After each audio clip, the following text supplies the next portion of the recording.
Joining me now is author of international bestsellers, including The Strange Death of Europe, The Madness of Crowds, and his latest book, The War on the West, Douglas Murray. Douglas, thank you so much for joining us as always. Now, you wrote that the attack on Donald Trump is reminiscent of the shootings of Ronald Reagan and Teddy Roosevelt. What did you take away from what occurred in Pennsylvania at the weekend? Well, like most people, I watched with horror in real time as it was happening. And it was reminded again, as all of us have been, of that terrible way in which history can turn on a few millimeters, as in this case, as in attempts to assassinate previous presidents of the United States.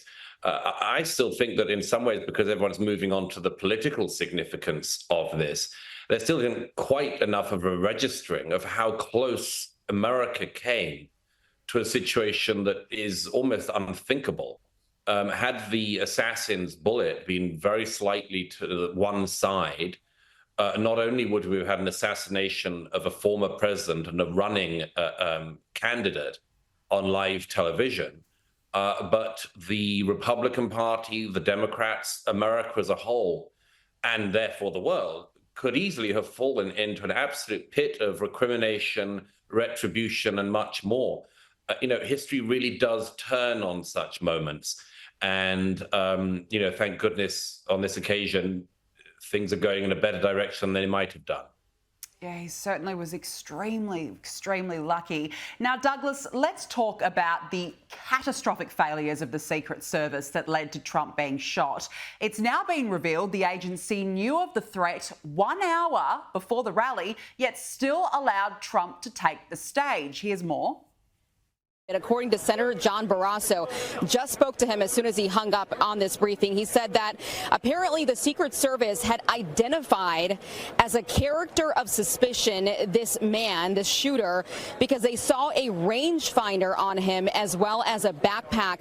And this all happened more than an hour before the shooting actually occurred. So they saw the guy and they identified this guy as suspicious. Now, more details coming from a source familiar here, who was also in the meeting, tells me that about 10 minutes before former President Trump went onto the stage, they had gone from looking at this guy as suspicious to now looking at him as a threat. Douglas, how bad is this? The Secret Service knew there was a threat, yet Trump was still allowed to go on stage.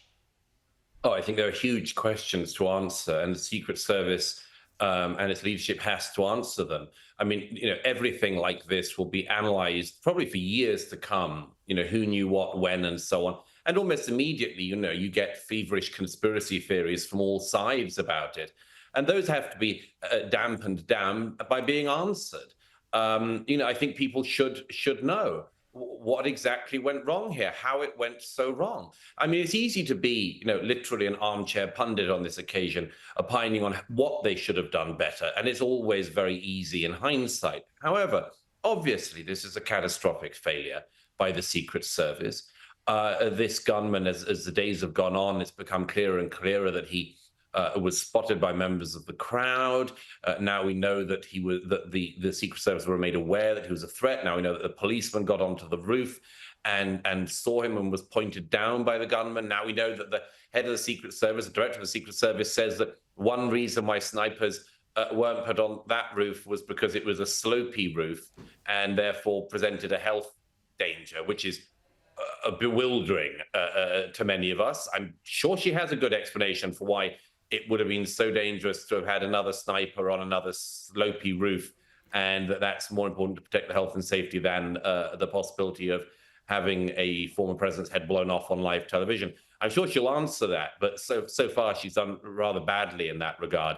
The Secret Service needs to have the trust not just of the people it protects, but of the American people. And it's going to have to do an awful lot in the days and weeks ahead to regain that trust. You're spot on. You're referring there to the head of the Secret Service, Kimberly Cheatle. She's actually Dr. Jill Biden's top pick for the role, so say no more. She's really gaslighting America over what happened. As you said, yesterday she was blaming a sloped roof for the oversight, and now she's got another excuse. Here it is. Was every element, every part of his, from the intelligence to the counter-assault team to the detail agents, to the shift agents. I mean, every element, top to bottom, of the advance in the operation, was every element increased after you learned of this credible threat?